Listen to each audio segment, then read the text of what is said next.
Middlesex, Mr. Lewis. Thank you, Mr. President. Good morning to my colleagues. I want to start with the words of the Supreme Court Justice, Louis Brandeis, who said, "Sunlight is the best disinfectant." And that's what we're here to talk about today, is how to strengthen transparency and accountability in our state government and in our local government, which in my opinion is really a foundation element of a thriving democracy. Chapter 66, which is our public records law, as the lady from Salem just pointed out a moment ago, was enacted in 1973, some 40-plus years ago. Back in 1973, the internet didn't even exist. It was probably a glimmer in somebody's eye. We certainly didn't have electronic records. The world has changed substantially in the intervening decades, but our public records law has not. It is still stuck in the 1970s. And unfortunately, as a result of the public records law being outdated and badly in need of reform, we have all heard many different stories of public records requests, very reasonable public records requests that have been made of state agencies and of cities and towns that have been denied or have not been fulfilled in a timely manner, or where excessive fees have been charged. And I just want to share with you a few examples.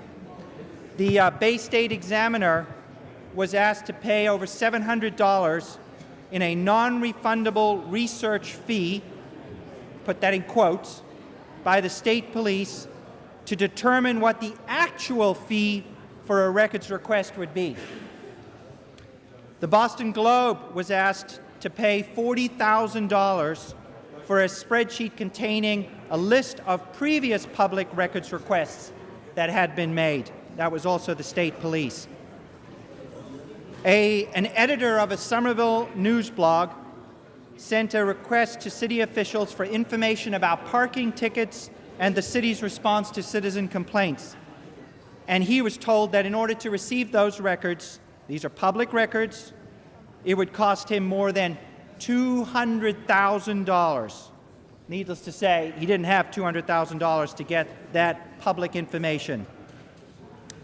A journalism class at Northeastern University that is taught by Mike Baudet sent requests to every city and town just last year, 351 cities and towns, asking for the list of their employees and compensation, those are public records, and a police use of force policy.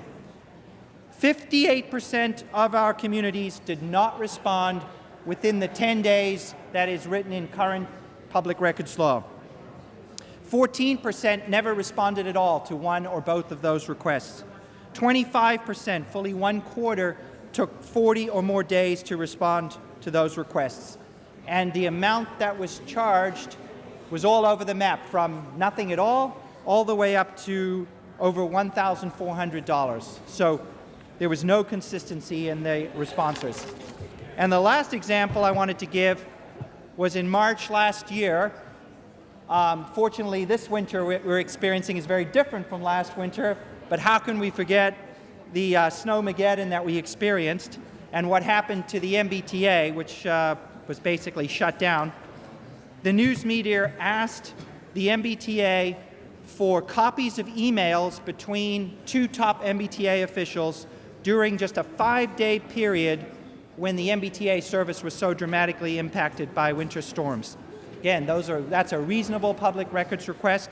They were told, the media was told that would cost $15,000 just to get copies of those emails in that 5-day period, which, again, seems to me that is clearly excessive. So those are just a few of the examples that we've been seeing, over the last number of years. What this bill does really is seek to bring the public records law into the 21st century and address a lot of these concerns. Just very briefly, because my colleagues have already hit on these highlights, but it will require that records that are in electronic form, which is basically the case with virtually all records today, be provided as electronic records and that they be searchable. Second, that each agency and municipality designate a point person to be the public records officer. We're not talking about hiring new employees, and the mass majority of cases this will just be an existing employee who takes on that responsibility, like a town or city clerk, for example. Third, we take steps to ensure that when fees are charged, when it's appropriate to charge fees because of real costs that are incurred by our municipalities or state agencies, that those fees are indeed reasonable and not excessive. And fourth, and probably most importantly, and I know we'll have some debate about this today, the bill does take steps to provide for attorneys' fees to be paid to requesters in the case where a public record is wrongfully denied and withheld. And I think the bill is very thoughtful in handling that, because although we do direct attorneys' fees in those cases, we do provide certain exemptions to that where a requester, a custodian, may have relied upon a court ruling or a decision by the supervisor of records, and in those cases the standard will switch from shall to may. So I think the Senate has been very thoughtful on how to handle that issue, but I would argue that's the most important part of this bill, because it will finally put some teeth in the enforcement of our public records law. And it will bring the Commonwealth in line with virtually every other state when it comes to how this practice is handled. I just want to wrap up by echoing the previous comments in terms of the really great collaborative process that we've had here, really led by the Senate President and the Chair of the Ways and Means Committee, the Chair of the State Administration Committee, the Senator from Acton, the Minority Leader, and many others who've been really working hard on this for a long time and have been extraordinarily thoughtful and careful in how to handle each of these challenging issues. The many stakeholders who have been part of this debate from the beginning have done a great job in working with us and sharing their concerns. We've tried hard, as has been said before, to listen carefully to the concerns that have been expressed by everybody across the spectrum here. And I think the end result with the bill that's before us and with some of the amendments that will be adopted today, we will come out of here with a bill that I think this chamber can be very, very proud of, and will be a significant step forward in improving transparency and accountability in our government and increasing the trust of the people in the workings and actions of their government.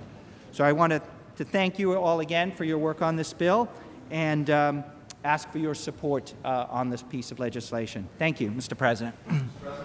The Senator from Middlesex and Worcester, Mr. Eldridge.